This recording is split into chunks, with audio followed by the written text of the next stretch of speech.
Once again, we're back here on Living in the 21st Century. Joining me today is Vasyl Shavchenko. He's a former transport minister of the Ukraine. Vasyl, it's a pleasure to have you on today. Thank you, dear Errol. Thank you, friends. Nice to see you again. Likewise. Thank you for having me. Sure, you're welcome.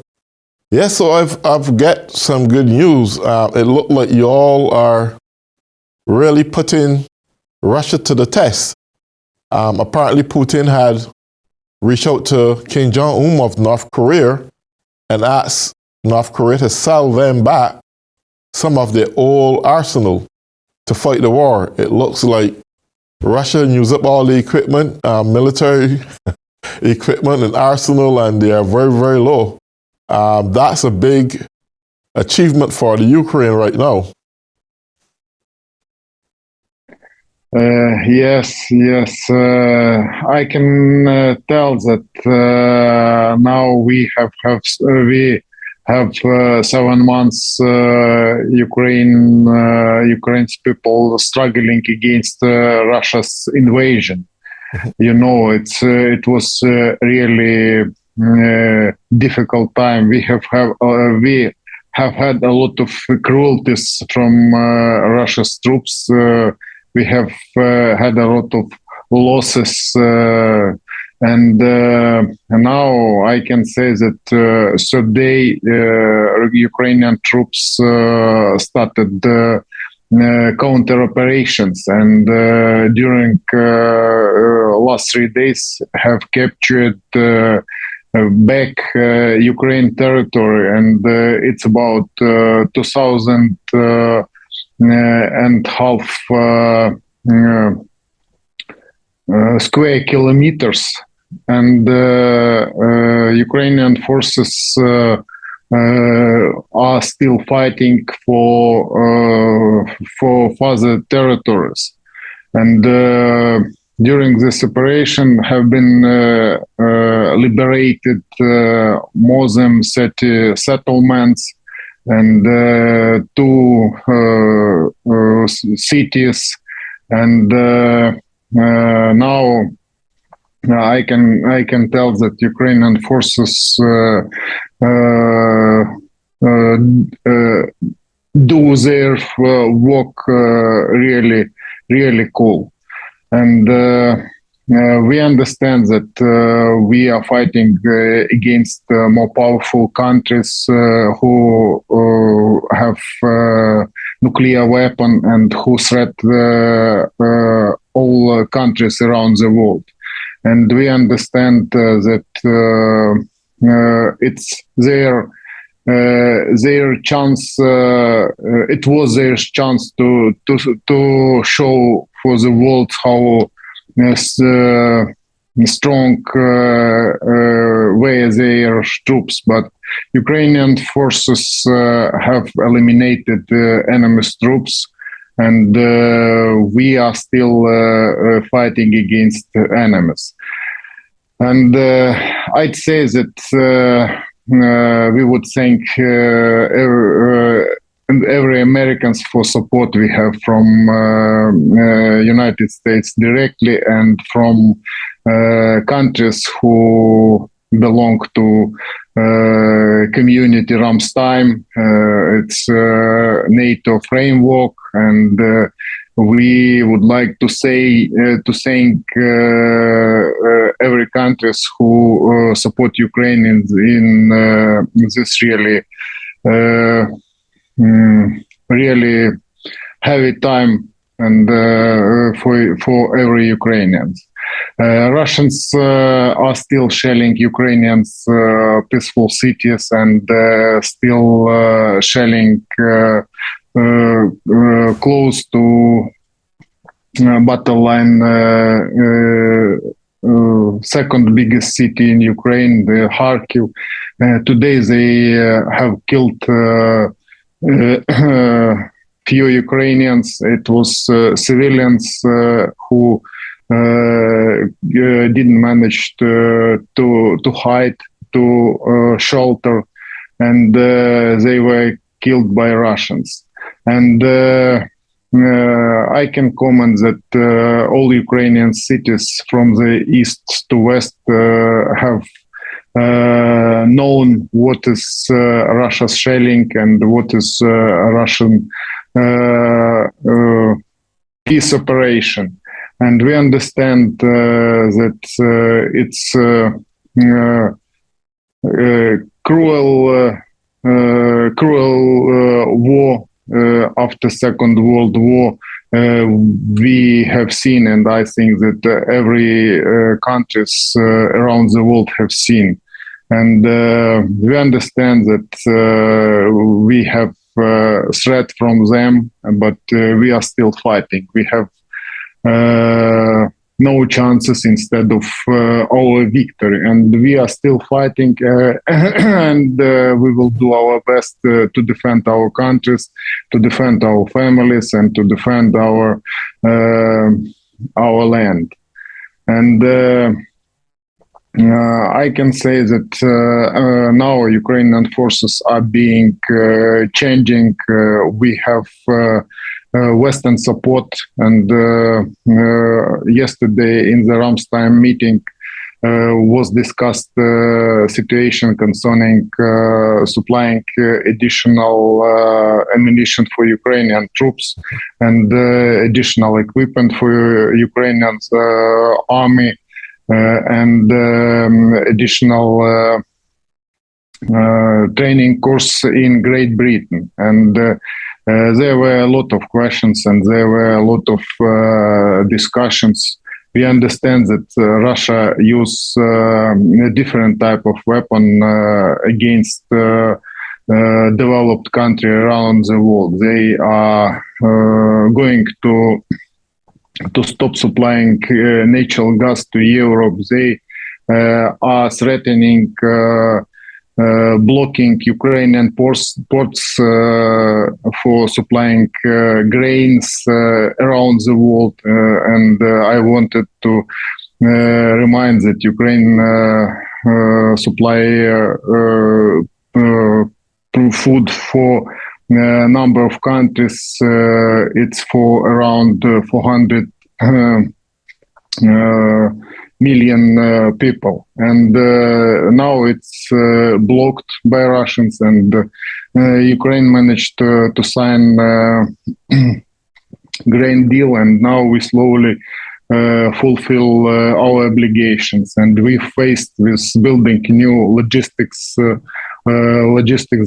directions through Europe to Baltic Sea, and it's quite difficult, and prices for products around the world have risen for grain and for number of products. And I'd say that it's challenge for all countries. They are checking us, and they are threatening all countries and checking how country will how developed country, European Union, United States, Canada, Great Britain, and other countries will continue supporting Ukraine. And if we made mistake, they will use it, and they will use it against all the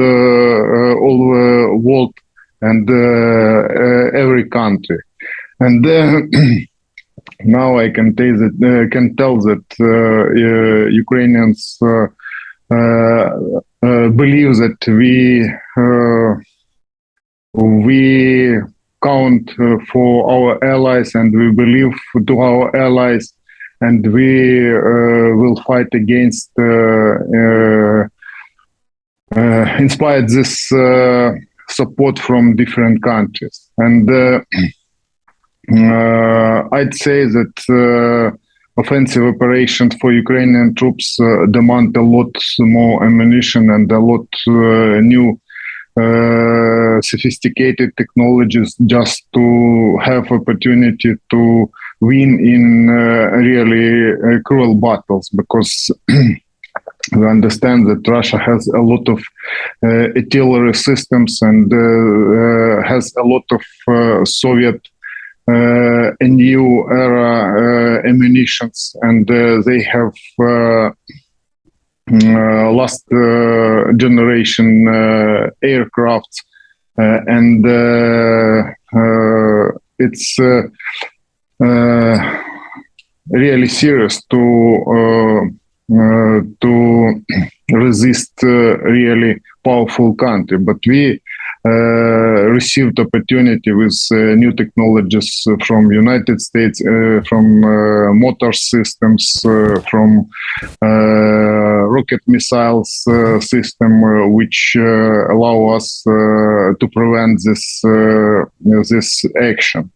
And I'd say that now we are going to have additional equipment, ammunition. For example, most important things to continue discussion concerning supplying to Ukraine last generation aircrafts, which would allow us to dominate above Ukraine territory and provide so-called closed sky. We had this type of discussion half years ago, and since those time have died a lot of Ukrainians because of missiles strikes to peaceful Ukrainian cities, and including hospitals and residential houses. And now I can comment that there are a lot of discussions concerning this sphere, and we haven't received this decision concerning cooperation with Ukraine in the sphere supplying aircraft. And Right. I know that United States will implement in budget for next year 100 millions for the drilling Ukrainian pilots, but we haven't had decision concerning supplying aircraft and additional ammunition in this sphere. Right. And yes, sorry. I want to just touch on this for a second. This is Russia's losses over 197 days, which is up to September 8th, from February 24th to September 8th. We have personnel, 51,250 losses. Artillery, 1,226 losses. Helicopters, 210. Rocket systems, 305. Cruise missiles, 214. Tanks, 2,112. Armed vehicles, 4,557. Aircraft, 239. Russian warships, 15. Air defense systems, 159. Now, this is a brutal loss to Russia. Do you think that he may be considering a nuclear war or having that somewhere lodged in his mind? I cannot say exactly, because we understand that Russia's power unpredictable. It depends on one person's opinion, and they will do anything. But we have shown all countries around the world that we can fight. Ukrainian forces have eliminated more than 50,000 Russian soldiers, 1,000 tanks, artillery system, aircrafts and helicopters. And we do it every day. And I think that all people around the world could see it in the city center, in the capital of Ukraine, was put it eliminated Russia's tanks and another military vehicles which were eliminated during this battle. And now we understand that to liberate our country, we must have additional ammunition, and because of it, we ask our allies to help us in this. In this really serious moment, because we have started our offensive operation. I wanted to comment that at the south of Ukraine, Ukrainian forces have surrounded Russia's troops at the right side of Dnieper, and with the HIMARS systems have eliminated all bridges. And they tried to move their ammunition and military vehicles at ships, and with Western artillery, we have eliminated these ships, and now this military unit, which include about 20,000 soldiers, have surrounded by Ukrainian forces. But to start the new offensive operation, necessary to have a lot more ammunition and higher trained, higher drilled infantry units. And because of it, we are in deep cooperation with our allies, and we thank all countries who help us with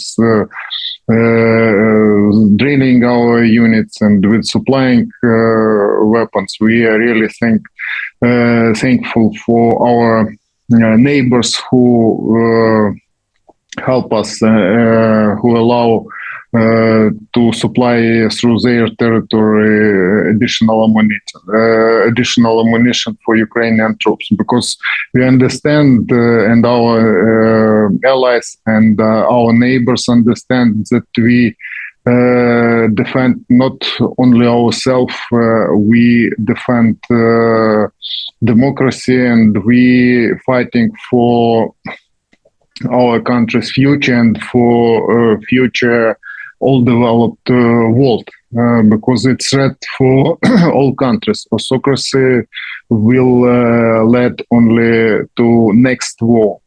And I'd say that now Ukrainian forces believe in our victory and do our best we can. And I'd commented that we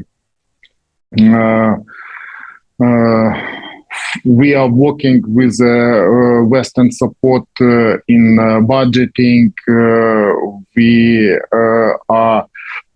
We can provide state policy, because we are supported by our friends, and only in this way we will be able to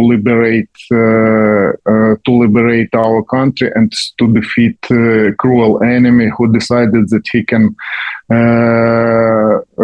capture neighbor countries without any punishment. And we will show all countries that it's possible, and we understand and we believe in our military troops, and we believe in our victory. Great. Earlier you had introduced to me your territorial defense commander.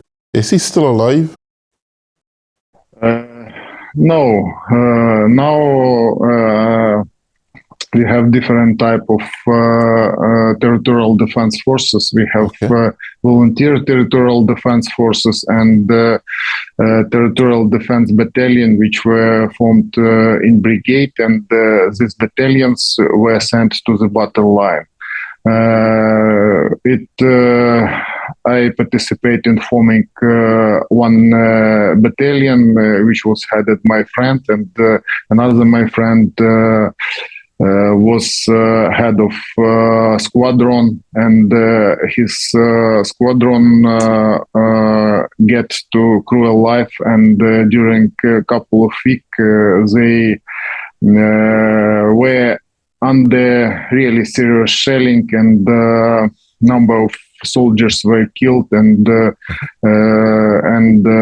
number of soldiers and my friends were heavily wounded.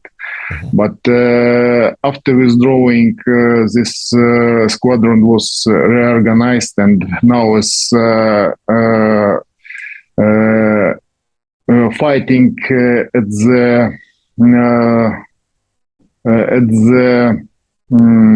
southeast with enemy. Now they are committing offensive operations, because our fallen friends, their family are with us, and we all together, and we believe that our victory is close, and we believe in our friends who visited us in the time we were preparing this battalions, and I wanted to remind our conversation with a big friend of Ukraine, Randy, who came to us and brought to Ukraine uniform for territorial defense forces, boots, and additional ammunition for soldiers from territorial defense.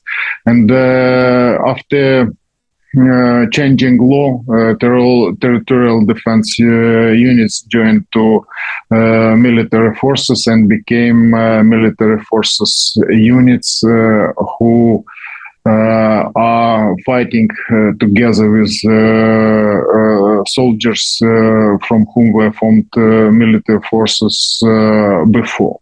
And now there are a lot of territorial defense units fighting at the east of Ukraine, and we can comment that it's a little bit elderly persons, but they believe in our victory and allow our youth to be good trained with our Western allies and Western support, and to be ready to fight further. But it was when my friends were fighting at the end of May, at start of June. It was really difficult time. We are limited in ammunition, and we couldn't answer for Russians' heavy shelling. And they were using few waves. They were shelling Ukrainian troops from long-range artillery, and then they were shelling from aircrafts, helicopters, and them stormed territorial defense forces with the tanks. We were limited with ammunition at first, but now I can comment that we have enough ammunition to resist them. But if we have additional, it would be great because it would allow us to commit offensive operations further. And I hope it will take place because every day limits in ammunitions is paid our fighters' lives. And because of it, we and public organizations, official persons holding a lot of meetings, a lot of conversation with our allies, how to strengthen Ukraine and how to allow Ukraine to be more